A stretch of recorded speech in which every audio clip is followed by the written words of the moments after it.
So I am at the launch of the brand new Merida 160 and 140. Now the 160 is their new enduro bike, while the 140 is a trail bike.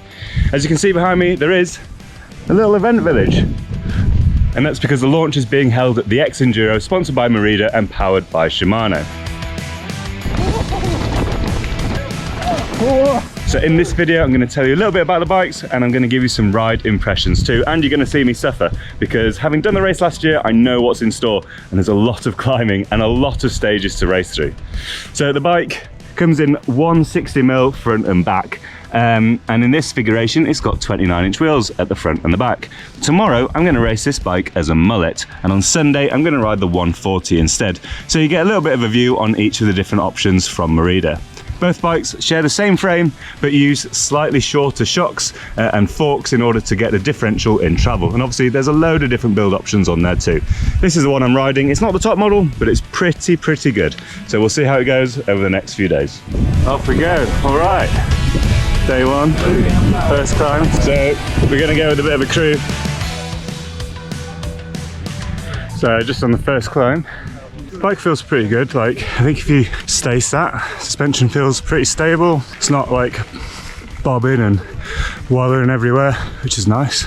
Tyres wise, the Assegai and a Minion on the back. Well, Assegai on the front, Minion on the back. Double down, so heavy. Max grip on the front, so it's quite sticky, but max tear on the back, so not too bad. You want to go with it? Yeah, man. Good luck. All right, stage one.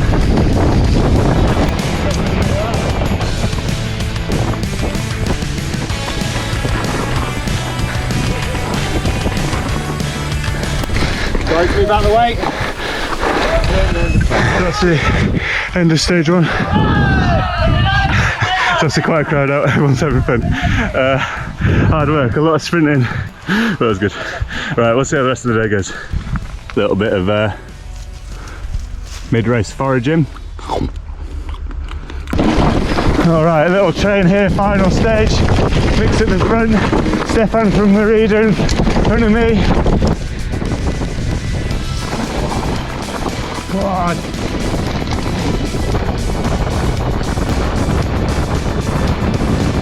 Yeah. Go, no, go. Whoa.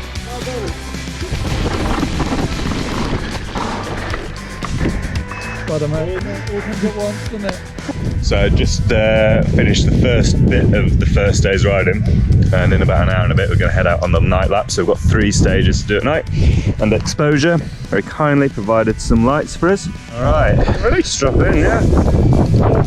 Right, dropping into the first of the night stages. So this goes on, put my headlight on top. No idea where I'm going. Fast enough, isn't it?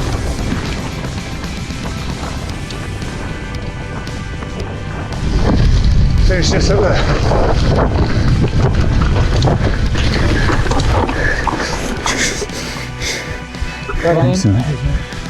Oh, I don't think that's the best ever thing I've done on a bike. You're still in one piece. Oh my god! Oh my dinner. Proper, like, actually blind enduro racing at night. I think that's to be expected. So just while I'm transitioning to the next stage, I'll tell you a little bit about the bike. Initial impression's pretty good. So I've got 29 front and back. And the suspension is actually pretty smooth. So when you're going fast over sort of rocky, lumpy stuff, it's not a huge amount of feedback through the feet, which is, from an enduro point of view, like, great. And the suspension itself is, you know, supple enough that when you're pushing through past the sag point, the anti-squat drops off quite sharply. So at sag, it's about, I think, 110, 115% anti-squat. So sat pedaling is pretty good, but stand up and mash, like you might be doing if you're sprinting, that anti-squat drops off, and it does wallow around a bit, but there's always that little bit of compromise with a suspension like this. On the shock, I'm actually running, so it's a Super Deluxe Ultimate. It's got 5 positions of low speed compression damping, and I am 1 from closed. So I've actually got quite a lot of compression damping on. I've done that because the tracks in this race are pretty pedally. there's a lot of big pedaling sections, so I just wanted to add that sort of pedaling support. So yeah, so I've got compression damping on, but it hasn't made the bike feel harsh or uncomfortable or sort of sketchy, which maybe suggests that RockShox has done a fairly good job. Okay, final of the night stages.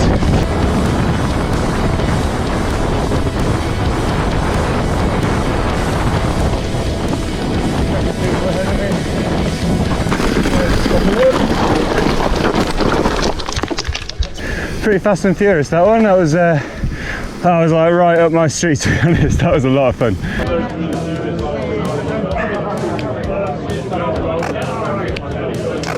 A sausage ready, man? Yeah. Let's have that begin. That's boss. Today the plan is to, it's quite a big day, and I'm doing it on the Mullet version of the bike. So I've got a little 650B wheel down there in the back. And then there's a little flip chip in there which sort of moves everything around to sort of account for the smaller back wheel than what was on there. So actually, in terms of static geometry, everything's pretty much the same, save for a slightly shorter back end.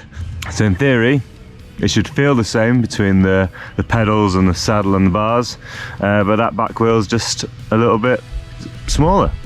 So we'll see how it goes.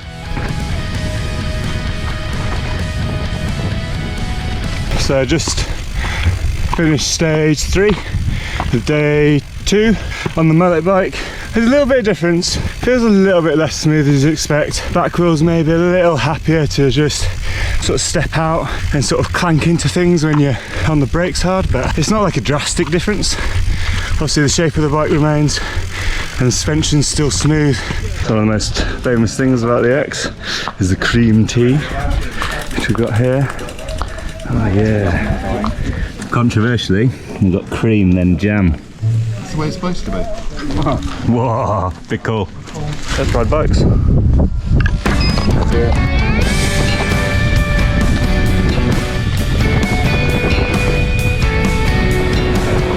Absolutely no idea where I'm going. I'm going down there.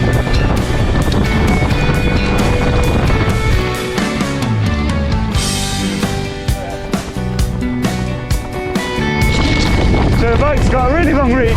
This is like the long, somewhere like around 490-ish, 495, so nice and long. And a 63-degree head angle. So when you're riding the streets, you don't know where you're going. There's a lot of confidence. That front tire just means that you're not feeling like too nervous on stuff. You don't know what you're riding. So I'll talk about tyres. So on the front, I've got a 2.5 wide trail Assegai Max Grip double down. At the back is a Minion DHR2 2.4 double down Max Terra. So obviously tarmac don't roll amazingly well. On the way down though, those tyres perfect in these conditions. Sort of the Assegai's just got so much confidence, so much grip. And on the back, Minion DHR, it's a good tyre, like got a nice shoulder. So yeah, and then the double down casing is just brilliant. You can rattle into the rocks and over the roots without too much concern. Final stage, day 2, off we go. One of the things I like about the spec on this bike is this is second from top, I think.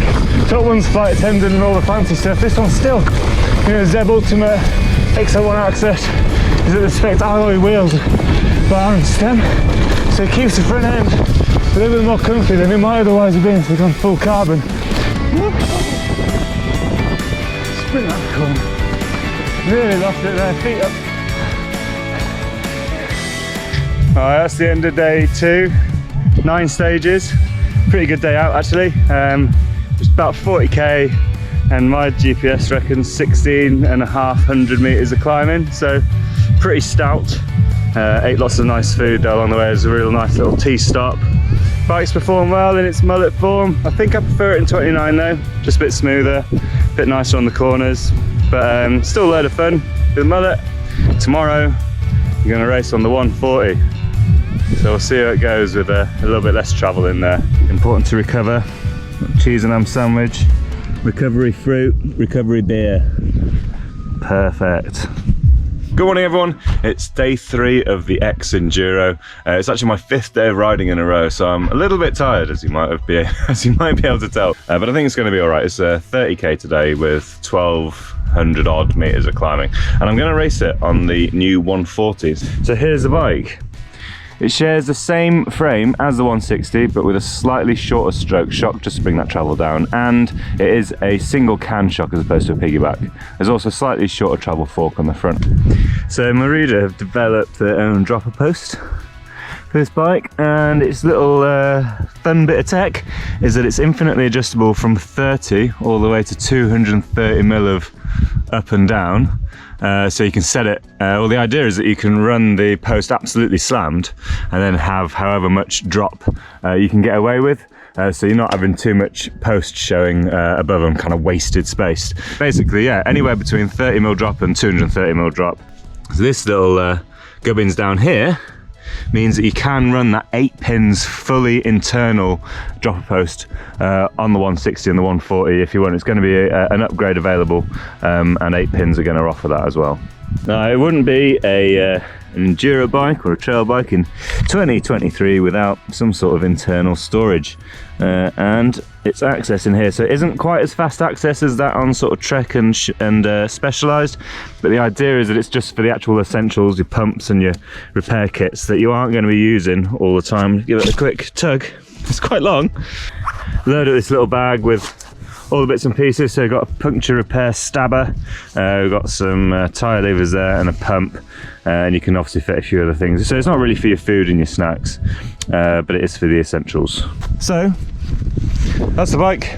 Let's see how it all goes. Hopefully my legs will feel a little bit better in about an hour's time when I start pedaling. Go, go, go, go! Right, stage 2, day 1. That's Seb's famous drifting bike up ahead. I'm not going to be able to keep up with him.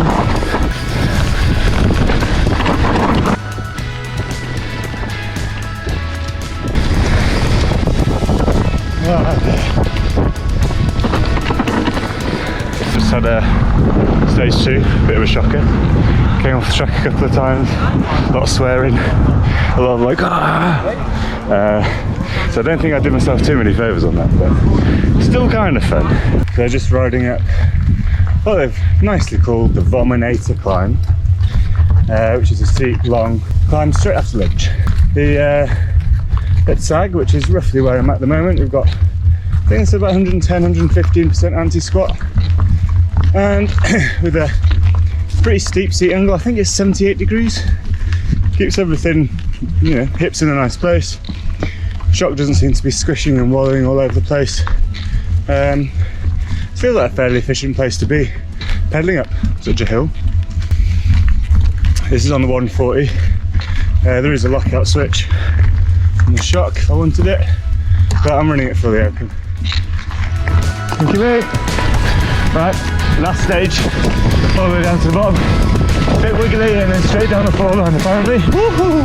Lost it there. I'm going to concentrate. 140. It's pedal pretty well. Easy to get through around the corners. Oh, I broke my wrist last time I rode through there.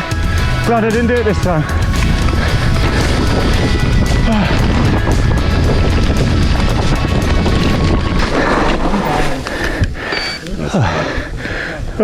Enjoy that? Yeah, man. Yeah. So that's the end of the Ex Enduro. Had a great few days, some amazing trails, tons of climbing, and the bikes weren't bad either. Obviously, you can have a look on BikeRadar.com for a full lowdown on all the different bikes and models and versions of them, because there will be a news story on there. Today didn't go entirely to plan. I did drop a few places, more than I'd sort of hoped, but just squeezed into the top 10 in open mail. So I'm actually pretty happy with that. There's some proper fast boys in the lower numbers, and around me it was pretty tight racing. A few seconds here and there changed things. So that's that. And yeah, I think that's a wrap really. Don't forget to subscribe to the channel, click the bell if you want notifications of when we have new videos, and let us know in the comments what you think, whether you've been to the X, and what kind of content you want to see from us more on BikeRadar.com.